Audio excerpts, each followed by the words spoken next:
Tom, we've been here at the Program of Action Conference for what, about a week and a half now? This is the end of the second week, yes. You've sat in that room. Your take on what is going on in there? This is an interesting process. It's like water dripping on a stone. And if you let water drip on a stone, even the hardest stone eventually will be eroded by the steady pressure. And that's sort of what's happening here. This is a steady, relentless grinding away of not just our Second Amendment freedoms and common sense is actually what's being ground away. The problem is, philosophically, that passing a series of measures is not going to affect criminals. Any decent person would like to see an end to armed violence and the suffering that it brings about. But just passing a series of papers, I don't see is going to accomplish that. Well, and you sit here at the UN in these meetings, and they talk about how this is all about, the aim is to crack down on the illicit trade and marketing of firearms. And yet, as Tom Mason made clear earlier this week, if that's your mission, then why the heck won't you put in the document that this is not an assault on our Second Amendment freedoms? And they refuse to do it. Exactly. They consistently refuse to provide the reassurance that would bring well-intentioned people like me, for example, in a reasonable degree of support of this process. All they have to do is state explicitly that these measures, the Arms Trade Treaty, the Program of Action, the International Tracing Instrument, are not intended to interfere with national sovereignty and domestic laws where they exist that provide for private ownership and self-defense. But they won't do that. And so their refusal to do that it's like a neon light flashing, bad faith, bad faith, bad faith. If all they wanted to do was capture the illicit trade, it should not be difficult for them to give us what we want, the reassurance that our domestic laws and the Second Amendment are going to be respected. The fact that they don't do that, I think, speaks volumes. And you know, they're talking about tracings and markings and setting up a registration system. You got Canada in there, and they know all too well about what that really does, which is nothing. It was $1 billion boondoggle in their country. And yet, isn't that a continued attempt to go after us and find a way to find out who's got that firearm?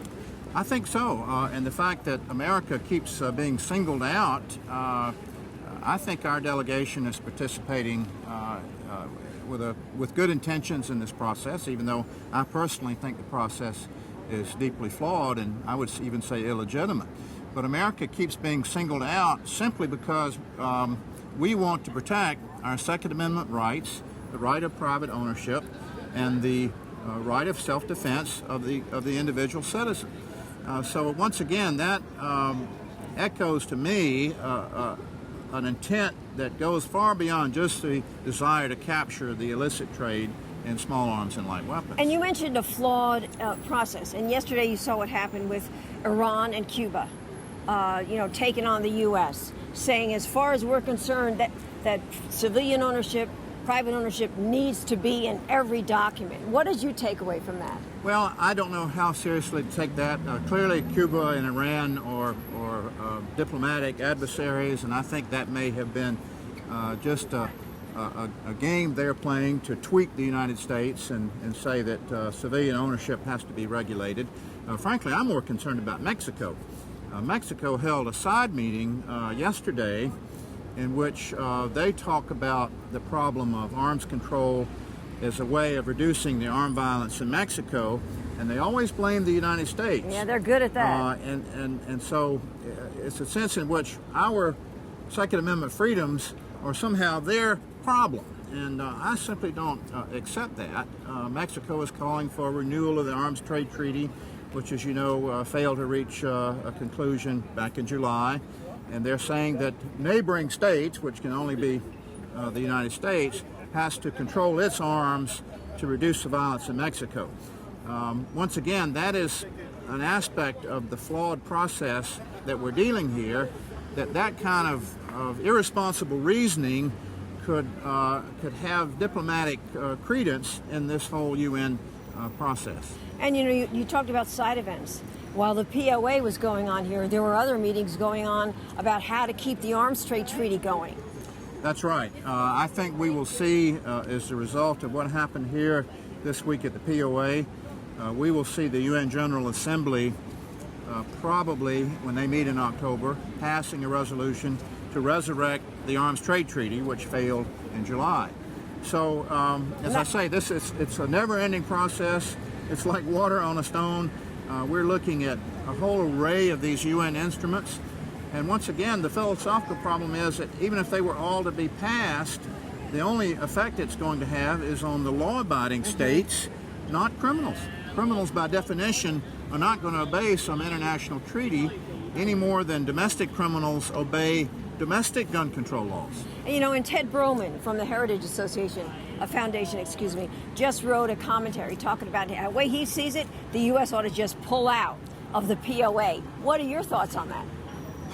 I think so. I think we really don't derive any benefit from this. We have to acknowledge that it's probably not going to correct the problem that it seeks to correct for the reason I just mentioned.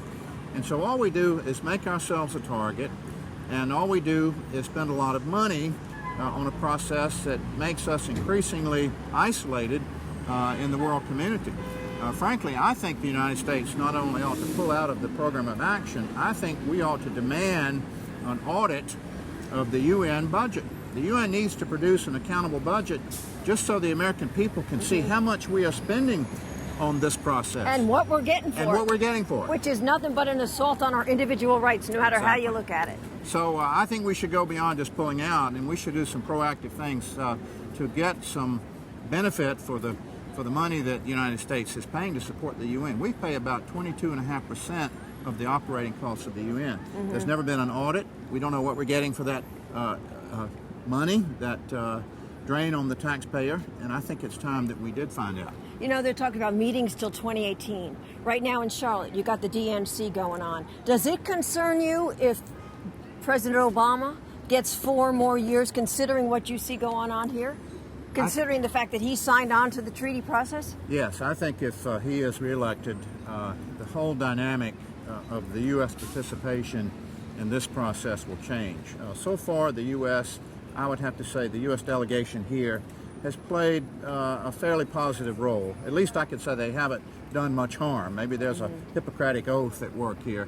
But when the president, if he is reelected, is no longer politically accountable to gun owners who have defeated Democratic candidates in the past, most notably Al Gore, then I think the instructions given to the U.S. delegation are going to change, and you'll see an Obama administration being much more aggressive in support of these flawed measures. Because he's already made clear he thinks the UN should have more say over what we do overall in this country, and he doesn't think he's made it clear too our Constitution gets in his way. Well, I think he's demonstrated his willingness to rule by executive fiat, in which case the Constitution is a dead letter. And that's the reason you're here, and Tom Mason and the NRA's here. Yes, NRA's here, Tom Mason. Where would we be at this point if you guys weren't here? Well, I don't know. I don't want to take more credit than is due, but we certainly have tried to fight the good fight and represent the vital interests of the American gun owner and of the firearms producing community.